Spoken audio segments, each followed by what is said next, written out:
আসসালামু আলাইকুম। হ্যালো প্রিয় ভাই ও বোনেরা, আজকে দেখাবো একটা নতুন রেসিপি। এখানে আমি ৫-৬ টা পেঁয়াজ আর কাঁচামরিচ পেস্ট করে নেব। এরপর মাছগুলিকে ভালো করে লবণ দিয়ে মেখে নেব।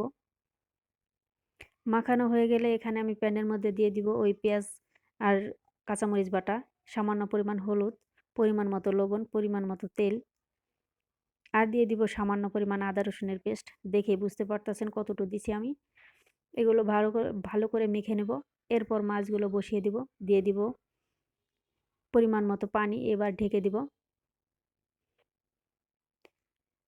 ৫ মিনিট পর ঢাকনা খুলে এগুলো আমি আবার উল্টিয়ে পাল্টিয়ে দিব। আর ৫ মিনিট আবার রান্না করব। রান্না শেষ। দেখুন কত সুন্দর হয়েছে মাশাআল্লাহ। দেখেই বুঝতে পারতেছেন কতটা লোভনীয় হয়েছে আর খেতেও কতটা দারুণ হইব। এটা আপনারা বুঝতেই পারতেছেন। একবার ট্রাই করবেন। ভিডিওটি ভালো লাগলে লাইক, কমেন্ট, শেয়ার করবেন। আল্লাহ হাফেজ।